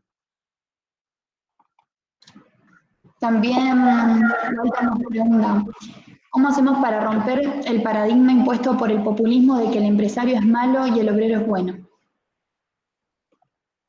Bueno, es una buenísima pregunta, porque, bueno, yo creo que hay que mostrar que el problema que tiene la Argentina es que hay que diferenciar los empresarios de los empresarios. Los empresarios son los que ganan plata en los pasillos del poder, los que tienen prebendas, privilegios, los que están protegidos por los aranceles y demás, ¿no? Y los que tienen subsidios a tasas, ahora por ejemplo dan préstamos al 24% cuando la inflación va a ser el 40% o va a ser el 60%. Entonces le están regalando. ¿Quién está pagando? Si un empresario compra una máquina al 24% de préstamo del Banco Nación, por ejemplo, y después la tiene que pagar en 4 años, y la inflación en esos 4 años, en vez de ser el 24%, fue el 60%, o del 500%, porque también puede ocurrir que vayamos a una hiper, entonces, ¿quién pagó la diferencia? Porque el empresario va a pagar prácticamente nada, o una parte pequeña de lo que realmente valió la máquina. Y la diferencia la pagaron los tenedores de pesos, los que no se pudieron refugiar, los asalariados. La inflación es un mecanismo para robar a los pobres y beneficiar a los ricos. Entonces hay que diferenciar esos empresarios de los verdaderos empresarios.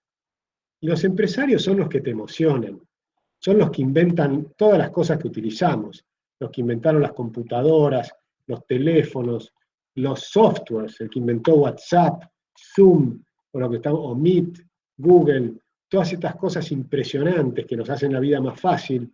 Es Edison que inventó la lamparita que nos ilumina. Entonces, empezar a ver a través de los bienes y los servicios que nos proveen, no hay nada más impresionante que un empresario. Los empresarios son los héroes, ¿no? Son Tesla, que son todos estos empresarios e inventores que han generado todas las innovaciones de la humanidad. Entonces, realmente es bastante fácil demostrar que son extraordinarios. Solo que la gran mayoría no son argentinos. Pero también son extraordinarios el almacenero que te permite, o el panadero que te hace el pan, o la persona que simplemente puso una empresa de jardinería y tiene 5 o 6 clientes, o 10 o 20 o 30, y va creciendo y va ganando plata con eso, o una empresa de limpieza.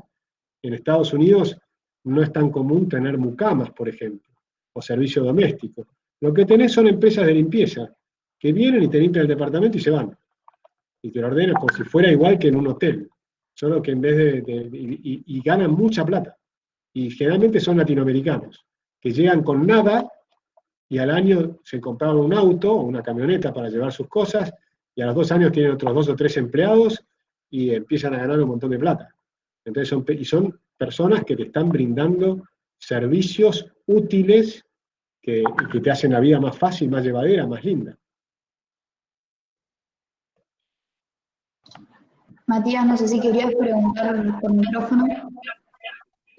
Sí, bueno, primero que nada, buenas tardes, Agustín.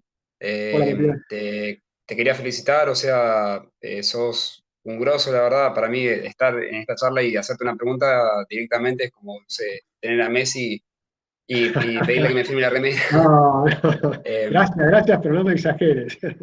no, pero igual. Te considero a vos y a muchos de los liberales y libertarios también, o sea, personas muy influyentes para generar una verdadera oposición como debe ser en realidad, y que estoy muy contento con cómo están yendo las cosas. No por el país, pero bueno, o sea, me refiero más que nada a Unidos. Yo pertenezco a Unidos, acá de Santa Fe Capital, Qué bueno. y a través de Unidos también estoy en Santa Fe en Red, que es una agrupación que hace más la cosa desde adentro, y de acá de Santa Fe. Y te quería hacer una consulta más que nada respecto al tema de cómo ven ustedes, o sea, los que están en formación del movimiento y del partido, en los canales más superiores, cómo ven el tema de la oposición si puede haber, o sea, a pesar de que vamos a pasar por la peor crisis de la historia argentina, si puede haber algún consenso de la oposición de parte de los radicales, no creo del peronismo, pero tal vez más de los radicales, que se le pueda llegar y que se apliquen alguna vez medidas y que haga un consenso para que haya un partido político en general que pueda derrotar a todo este desastre, este desmadre que nos viene volando hace años. Ya, yo creo que tenemos una oportunidad impresionante por delante, porque esta crisis es tan grande que va a haber un montón de gente que va a querer un cambio. Y que el cambio tiene que ser un cambio alberdiano. Esa es la gran diferencia. Y creo que se pueden acercar gente de distintos partidos, incluso el peronismo. Por ejemplo, me llamó, ayer, yo tengo que devolver la llamada, justo, Martín Menem. Y Martín Menem, por ejemplo, y Adrián Menem, que son los sobrinos de Carlos Menem, son empresarios, son liberales, y bueno, obviamente ellos están en el peronismo porque heredaron estar en el peronismo, pero la verdad son liberales. Entonces puede haber gente que venga del peronismo y además tienen un apellido político muy importante y que contribuyen, que sean grandes contribuyentes para que un montón de gente que tal vez estaba en el peronismo, pero se da cuenta que esto no funciona ni para atrás ni para adelante, y encuentren un vehículo para canalizar sus inquietudes. Y también lo mismo del radicalismo no de izquierda, porque el radicalismo, como el peronismo, tienen cosas de muy de izquierda y después tienen gente moderada y gente más razonable. Y el radicalismo de izquierda está en la Internacional Socialista, bueno, esos que se vayan con los kirchneristas. Pero hay otros radicales, como puede ser Cornejo, o Sanz, hay varios que son tipos muy sensatos, que le falta todavía una vuelta de tuerca para hacerse liberales, pero digamos que son gente con la que podemos conversar y que perfectamente pueden estar de acuerdo con hacer las reformas. No las hubieran hecho en un momento normal, pero con la enorme crisis que tenemos, muchos van a estar dispuestos a hacerlo. Mira, tan impresionante que el otro día di una charla, un debate con Bossio, que es un kirchnerista. Y las dos personas que moderaban eran dos diputadas kirchneristas. Y los 150 personas que escuchaban eran 150 peronistas, ¿sí? Capitanich, un montón de gente. Pero, primer cosa sorprendente, me invitaron a mí a debatir. Ya eso solo es sorprendente, en privado, ¿no? En un Zoom como este, pero con 150 personas. Y lo segundo sorprendente es que las diputadas kirchneristas en privado, en ese Zoom privado, trataban de conseguir destacar las coincidencias que teníamos entre lo que yo decía y lo de Bossio.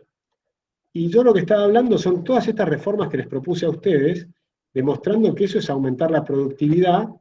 ¿Qué es aumentar la productividad? Que por la misma cantidad de horas que trabajemos los argentinos, tengamos mucho mejores bienes y servicios y más cantidad. Entonces, trabajando lo mismo, somos mucho más ricos. Esa es la salida de la pobreza, es incrementar la riqueza. Entonces, hablando de productividad, después si aceptás ese principio, lo siguiente que tenés que hacer es pensar cómo hacemos para aumentar la productividad. Y para aumentar la productividad tenés que sacar gente de sectores improductivos y pasarlos al sector más productivo. El sector más productivo es el sector privado formal. El sector más improductivo son los planes sociales. El pasar de planes sociales al sector productivo formal, tienen que estar de acuerdo cualquier persona de sentido común, no es ideológico. Y después habías aumentado de 2 millones a 4 millones de empleados públicos para producir lo mismo y de peor calidad. Entonces, sacar 2 millones de empleados públicos que sobran y pasarlos al sector privado formal productivo, de nuevo, no es un tema ideológico, es sentido común, que aumenta la productividad. O sea, tendrías ahí 8 millones de personas con mayor productividad. Si hacemos eso, el salto de productividad de Argentina es enorme. Si a eso le agregas que eliminás la inflación, debieran estar de acuerdo que es un salto de productividad, porque es mucho más fácil un país sin inflación. Estamos hablando siempre de productividad. Si a eso le agregás bajar impuestos y que eso para hacer que el sector privado además sea mucho más productivo, es un nuevo salto de productividad. Fíjate que vas acumulando saltos de productividad. Y son saltos de productividad. Eso significa riqueza. Eso significa pasar de un país pobre a un país rico. Y bueno, cuando lo escuchan los kirchneristas en privado, te aceptan muchas de estas cosas. Y eso es lo interesante. Y estamos hablando incluso, no de peronistas, hasta de kirchneristas, ¿eh? Sí, sí, esa es la batalla cultural, sería que tenemos que seguir dando y de más que nada, más que batalla es alinear y mostrarle al que empieza diferente que en realidad muchos creemos que, o sea, congruemos en la forma de pensar de cómo tendríamos que sacar el país más adelante. Eh, Te quería hacer otra consulta que no sé si ya la habían preguntado antes, porque yo salí justo de trabajar. Tengo una clase ahora, terminé esto haciendo un curso, así que quería hacer una consulta sobre el tema de cómo ves la economía de Argentina de acá al fin de mandato del presidente, si aplicarían algunas medidas que están en contra de lo que va, de lo que sería el peronismo, como sería devaluación, para estabilizar el dólar, como sería tal vez, o sea, lo que no sería en contra del peronismo es bajar las tasas de interés, algo para reactivar la economía, para que la gente pueda comprar con tarjeta de crédito, para que se puedan dar préstamos. ¿Cómo verías eso? A ver, hoy subieron las tasas de interés. Es decir, bajar las tasas de interés no es que uno decide bajar las tasas de interés y con eso reactivás. Si haces eso en Argentina de hoy, te vas a la hiperinflación. Entonces, no es tan sencillo. La devaluación te da, lo que genera una devaluación es básicamente bajar los sueldos en términos reales, es mayor inflación. Entonces, la devaluación, por supuesto, que baja los costos de las empresas. Entonces hay empresas que van a empezar a ganar plata y las empresas van a empezar a crecer, pero el costo es la mayor pobreza. Entonces yo creo que es probable que eso ocurra, es probable que en algún punto tengamos un Rodrigazo. Celestino Rodrigo, en el peronismo, lo que quiso hacer es sincerar las variables. Es un poco lo que estás proponiendo, ¿no? Decir, bueno, pongamos el dólar donde quiera ir, liberar el dólar, si liberas el dólar va a subir. Claro, con el déficit enorme fiscal que tenemos y las impresoras de billetes a full, tan a full las impresoras de billetes de que no alcanzan y estamos importando 400 millones de billetes de 1.000 pesos del Brasil. O sea, son 400.000 millones de pesos. O sea, no dan abasto con las impresoras de billetes, ¿no? Y entonces, por supuesto, eso te genera un salto inflacionario, que por ahora está contenido, parcialmente contenido, se está acelerando la inflación, pero todavía tenemos una gran cantidad de inflación reprimida, porque tenemos tarifas congeladas, porque tenemos paritarias que no se han hecho, porque el tipo de cambio está controlado, porque tenemos un cepo, y todas esas cosas te van acumulando presión futura. O sea, es una olla a presión que va acumulando presión, presión, presión, hasta que estalle. El estallido es el Rodrigazo, y podemos tener un Rodrigazo. Y ese Rodrigazo es una caída enorme de los salarios reales y un aumento de la pobreza, que ya está subiendo, por supuesto, ya estamos en 40% de pobreza, o sea, es adicional al desastre actual. Creo que eso va a ocurrir. Ahora, yo creo que va a terminar mal el mandato. Yo no sé si Fernández va a terminar el mandato antes del 2023, o sea, que va a renunciar. Es probable que renuncie. Y que asuma Cristina Kirchner. Ojo que yo lo escribí incluso en enero de este año. En enero de este año, antes de la pandemia, yo ya preveía la posibilidad de que no termine Fernández el mandato. ¿Por qué? Porque el peronismo es una mezcla desde derecha, desde ultraderecha hasta ultraizquierda. Todo eso es el peronismo, ¿no? Y además se han matado mutuamente. O sea, los abuelos de los que están hoy se mataron, o los padres en algunos casos. Se mataron literalmente, ¿eh? A Bandor lo mataron los de la Cámpora, o los anteriores de la Cámpora, eran los montoneros. O sea, la Cámpora se llama la Cámpora porque Cámpora liberó a los montoneros, ¿sí? Entonces, cuando hablan de la Cámpora, le están haciendo honor a un presidente que lo único que nos acordamos es que liberó a los montoneros que estaban presos. Que estaban presos legítimamente. Salieron de la cárcel y empezaron a matar. Ya habían matado antes, habían matado a Bandor. Bandor era el líder sindical. Cuando salen de la cárcel, con Cámpora, viene Perón, gana las elecciones con el 62% de los votos, y los montoneros lo mataron a Rucci, que era el líder sindical, que era el ahijado de Perón.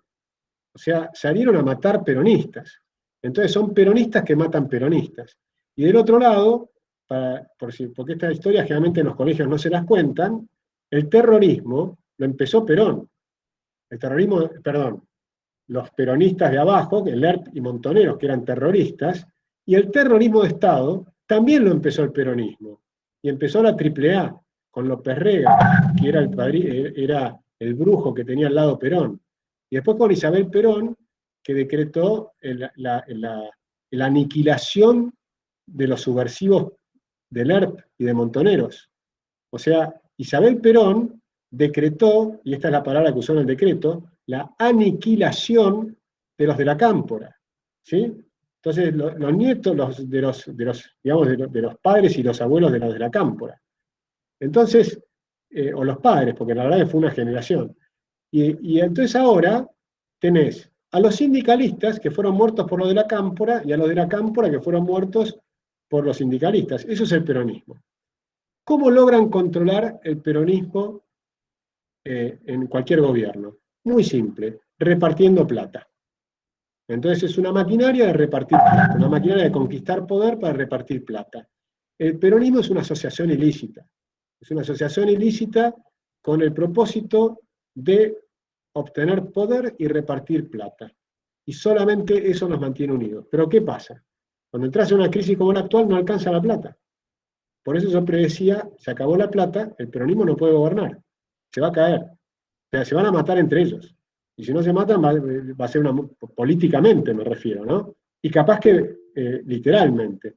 Y vamos a ver cómo termina la cosa, pero yo creo que termina muy mal. Por eso creo que va a ser una gran oportunidad para la centro-derecha y ojalá lleguen hasta el 2023 para darnos tiempo a estar mejor organizados. Pero tal vez puede ocurrir que sea antes, que anticipen las elecciones.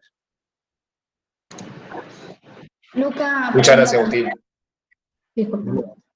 Luca pregunta también, ¿cuál crees que será el impacto de la inflación el año que viene, ya que la emisión tarda su tiempo en pegar? Bueno, la emisión monetaria este año ya está ahora, por ejemplo, 70% arriba del año pasado, ¿sí? Pero además, recuerden que está creciendo la deuda del Banco Central. El Banco Central está quebrado. Ya la deuda del Banco Central es superior a la base monetaria. La base monetaria creció 70%, pero la deuda ya supera el 100% de la base monetaria. Con lo cual es una bomba de tiempo. Y el 70% hoy va a reflejarse este año con un 40% de inflación. ¿Por qué? Porque como estábamos en cuarentena, aumentó la demanda de dinero. La gente estaba en su casa, tenía más pesos en el bolsillo. Cuando el año que viene no tengamos cuarentena y salgan, y con todo esto que está pasando en la economía y el descontento, el aumento de la criminalidad, el aumento de los precios y demás, se va a acelerar y la demanda de dinero va a caer. Probablemente, yo estimo que la demanda de dinero va a caer. Por lo tanto, con el 4,5% de déficit que propone el ministro Guzmán, eso implicaría, sin cambio en la velocidad del dinero, implicaría un aumento de la inflación al 60%, al doble de lo que dice Guzmán. Guzmán dice que el año que viene la inflación va a ser el 28%. Yo le digo minga, ¿ok? Va a ser mucho más alta, muy probablemente. A menos que nos sorprendan, ¿no? Y que se transformen en liberales, pero no creo que ocurra. Entonces, la inflación va a ser el doble. Pero además, si cae la demanda de dinero, la inflación puede ser mucho más alta. Tranquilamente puede ser el 80 o el 100%. Por supuesto, cuando hablamos del futuro, como dijimos al principio de la charla, ¿no? Hay muchos futuros posibles. Estoy hablando del futuro probable. Y después hay que ver si ocurre. Pero yo creo que podría ocurrir. Yo le apostaría a Guzmán tranquilamente que la inflación va a ser el doble de lo que él dijo. Y si estoy más cerca que él me pague a mí un departamento, y si no, yo se lo pago a él. No creo que me acepte. Pregunta Alejandro, ¿cómo entendés al Estado frente a la situación actual de generaciones ya de gente sin formación, sabiendo que el mundo que se viene requiere cada vez gente más formada? No estoy seguro de haber entendido la pregunta. Yo tampoco. ¿Cómo es el Estado frente a la situación actual de generaciones de gente de formación, de gente sin formación, que el mundo que se viene requiere de cada vez? A ver, no sé si entiendo exactamente a qué se refiere. Capaz que Alejandro... Tener el micrófono, no hay problema. Pero si lo que estás pensando es qué hacemos con este tipo de Estado, bueno, el Estado obviamente hay que cambiarlo de una manera drástica, ¿no? Yo le decía, hoy por ejemplo en Argentina tenés 1.200.000 maestros. Esos son 3 veces más maestros por alumno de lo que tiene Australia. Sin embargo, Australia tiene una calidad de educación buenísima, nuestra calidad de educación es pésima. Entonces no pasa por la cantidad de maestros o que figura, de gente que figura como maestro, muchos de ellos que no están al frente al aula, muchos de ellos que tienen cantidad de horas que pueden, o de días de ausencias y demás por el estatuto del docente, que hay que cambiarlo. El estatuto del docente es un desastre. Entonces hay que, por ejemplo, te demuestra la debilidad del sistema educativo argentino, lo ves cuando hablan de trabajadores de la educación, en vez de hablar de maestros. O sea, un maestro jamás te haría huelga. Un trabajador de la educación te puede hacer huelga. Sarmiento jamás te haría huelga. Y si no tenía útiles, los compraba él con lo que podía para darle a sus alumnos. Sarmiento, si no le proveían libros para sus alumnos, los compraba él de su bolsillo. Entonces, un maestro tiene una pasión por la enseñanza que jamás va a poner a sus alumnos como rehenes, no se le ocurriría nunca. Lo cual no significa no pedir aumento de sueldo, pedir aumento de sueldo que quieras, enojate, lo que quieras, pero no podés tomar de rehenes a tus alumnos. Entonces eso te demuestra la carencia del sistema educativo argentino. Pero se soluciona con lo que dijimos, con la educar. Cada uno de los temas tiene solución. La seguridad, que también es importantísimo, un tema clave, es horrible, está pésima en Argentina y va a empeorar, porque tenemos la doctrina Zaffaroni. Pero eso se cambia. La doctrina Zaffaroni es básicamente hacer que los delincuentes zafen, de ahí su apellido, Zaffaroni, ¿no? Entonces, que logren zafar los delincuentes porque él dice que no son culpables, que el culpable es la sociedad. Es la teoría marxista, ¿no? La pedagogía del oprimido de Freire, que decirte, todos son pobrecitos y el culpable es la sociedad, es el sistema, es el capitalismo. Entonces, hay que proteger a la gente en contra del sistema. Bueno, todo eso es absurdo, no sirve, no funciona, y hay que volver al esquema de libertad y responsabilidad individual. Entonces, por ser pobre la gente no roba. De hecho, la inmensa mayoría de los pobres no roban. Entonces, el que roba es un ladrón, no es un pobre, es un ladrón. Y si roba, no me importa si es rico o pobre, que vaya en preso igual. Y los ricos roban, hay ricos que roban, y hay pobres que roban. Y eso es lo que hay que combatir, el robo, o el asesinato, o lo que se están robando los bronces, ahora que se roban en las plazas los bajorrelieves de bronce en la Plaza San Martín. Es decir, todas las cosas que están robando es impresionante, ¿no? La delincuencia, hay que combatir la delincuencia. Y no como castigo a la persona, no. Alberdi, que era un gran estadista, un gran pensador, decía, la cárcel es por seguridad, no es para castigo, es para seguridad de la ciudadanía.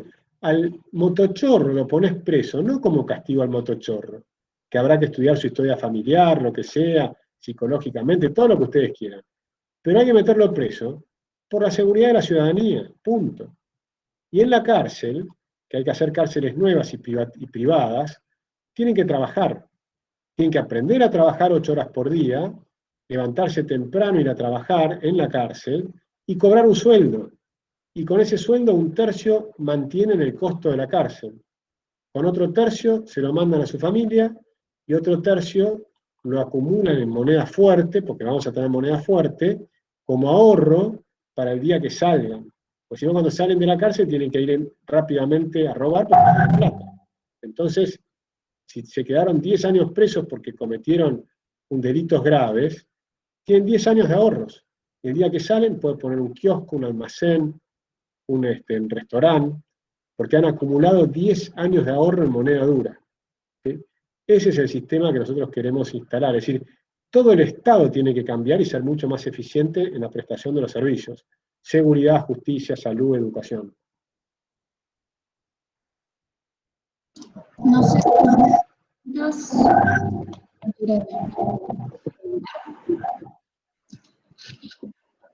Si les parece, hacemos un par de preguntas más, que después me tengo que ir a otro lugar, ¿dale? No sé, acá Alejandro te volvió a preguntar. No lo había visto, disculpen. Dime. ¿Qué reforma plantearías frente a la situación educativa y qué rol cumpliría el Estado? Si uno más presente o liberado al sector público. Al sector privado. Al sector privado, perdón. Sí, claramente el Estado tiene que tener un rol diferente al actual, muy diferente. Por lo pronto, el Estado no debería tener nada que hacer con la educación privada. La educación privada tiene que ser libre. Tenemos que restablecer lo que dice la Constitución. La Constitución argentina dice que tiene que haber libertad de enseñar y aprender. Si hay libertad de enseñar y aprender, el Estado no tiene nada que decirle a una escuela privada, nada. No tiene nada que decirle a una universidad. La CONEAU no tiene que existir. No tiene nada que decirle a una universidad privada que se banca con los que pagan sus alumnos. El Estado no tiene nada que decir. ¿Sí? Ese es un primer tema. El segundo tema es que el financiamiento, como dije antes, es a la demanda, es a los padres. Es decir, los padres son los responsables de la educación de sus hijos y tienen que tener la libertad para elegir dónde educarlos, sea en una escuela estatal o privada, y entonces el Estado aporta con una SUBE que en realidad es una tarjeta que llamamos EduCard, que sea una tarjeta que solamente puede utilizar para pagar educación. Es decir, que el cambio es total y la descentralización en las decisiones para que sean los directores de las escuelas los que tomen la decisión de sus programas académicos, la decisión de qué invertir, de que si hay que arreglar una puerta o comprar una computadora, o qué es lo que tienen que hacer, si van a poner calefacción porque se está muriendo de frío. O sea, tiene que haber gran descentralización en las decisiones, pero van a competir y el Estado lo que va a hacer es medir, por ejemplo, puede tomar exámenes o proponer ofertas de diferentes exámenes, porque por ahí no te fue bien en el test de PISA, pero tenés un test de, no sé, de danza y sos buenísima en danza y tenés una escuela de baile, o tenés una escuela de artistas o de lo que fuere. Ahí tiene que haber muchas propuestas diferentes de educativas para que la gente pueda elegir. Bueno, Agustín, perdón. yo Sí. quería hacerte una consulta. Primero que nada, darte gracias. También yo participo en la apertura y nada, darte gracias por participar de la charla. Es un honor tenerte. Y nada, quería hacerte una consulta acerca de ayer, en la charla de ayer, hablando con un empresario pyme del sector tecnológico. Él tiene una startup y hablábamos acerca del problema que tienen hoy las personas que son afines a la ciencia, a la tecnología, digamos, a las carreras como las que estudiamos en la Facultad de Ingeniería Química, acá en Santa Fe, y la dificultad que tienen para afrontar proyectos tipo startups, digamos, de base tecnológica, porque así como tiene problemas una pyme que hace chacinado o zapatos, también así alguien que hace nanotecnología, digamos. Pero además de eso se suma el problema de que el CONICET, digamos, absorbe una cantidad de investigadores, digamos, y la investigación está como monopolizada ahí, digamos. Y la gente que quiere invertir, que quiere arriesgarse, muchas veces se encuentra con el problema de no encontrar lugar, de no encontrar lugar en los parques tecnológicos, en los parques industriales, y como que falta eso, digamos, un apoyo, digamos, de financiación, digamos, sabemos que la situación económica no ayuda, pero ¿cómo ves vos eso? El rol del Estado para apoyar a las empresas que recién empiezan, financiación, créditos, o directamente que cada uno se arregle en ese sentido. El Estado, yo creo que de ninguna manera tiene que financiar los desarrollos, de ninguna manera. Y mucho menos los microemprendimientos. Ningún desarrollo, ni micro, ni grande, ni nada. ¿Por qué? Porque el Estado no tiene ninguna capacidad de saber qué es lo que está haciendo. Porque cuando una persona financia con plata de su propio bolsillo, se va a preocupar muy bien en analizar el negocio y que le puedan devolver la plata. En cambio, el Estado financia con plata de otro. Cuando vos financiás con plata de otro, no te preocupa perder la plata, lo que te preocupa es ganar amigos. Entonces, el incentivo es diferente. No hay forma de que el Estado pueda prestar bien. Alberdi, que era un genio, como ya les dije, y lo digo siempre, Alberdi decía que lo único bueno que puedes hacer con un banco estatal es cerrarlo. ¿Ok? Ahora, ¿cómo ayudas a las empresas, a los microemprendimientos? Igual que a todas las demás. Acá el Estado no tiene que elegir ayudo a este o a aquel. Tiene que ayudar a todos y la forma de ayudarlos es muy simple, es sacarle las trabas y sacarle los impuestos. Entonces, Alberdi también decía, la riqueza, lo único que le tiene que pedir al Estado para producirse es lo mismo que Diógenes le pedía a Alejandro, ¿sí? Alejandro Magno. Alejandro Magno se acerca a Diógenes, ese filósofo que está ahí sentado, pobre y demás, era el asceta, y se acerca y le dice, ¿qué puedo hacer por ti? Le está diciendo el emperador, ¿no? Alejandro, a Diógenes. Y Diógenes le dice, correte que me hace sombra. ¿No? Eso es lo único que el Estado tiene que hacer, correrse, dejar de hacerle sombra que impide el crecimiento y el florecimiento del sector privado. Alberdi la tenía clarísima. Por eso Argentina pasó a ser el número 1 del mundo, porque tuvimos las ideas alberdianas. No fue casualidad. Cualquier país que comprende esas ideas se hace rico. Es decir, el Estado lo que tiene que hacer es correrse. El Estado es el problema, no es la solución. Bueno, ya damos por finalizado. Mil gracias, creo que hablo por todos los de la reunión, todos los de la agrupación. Fue una charla muy productiva, yo por lo menos bastante tomé apuntes. Me encantan este tipo de charlas, de iniciativas. Agradecer de nuevo por esta oportunidad y agradecerle también a las personas que se sumaron, a las que ya están, a las que se fueron también. Esto va a quedar guardado en YouTube, se va a poder ver. Y avisarles a todos que por mail les va a llegar el certificado del conversatorio y que nada, bueno, agradecer de nuevo y que ojalá estas propuestas puedan seguir formándose y haciéndose. Dale, bueno, muchísimas gracias a todos, un placer conversar con ustedes, muchas pilas, tenemos que sacar adelante a Argentina y ustedes tienen que ser parte. ¡Viva la libertad! Vamos. Muchísimas gracias. Buenas tardes a todos. Chao, hasta luego.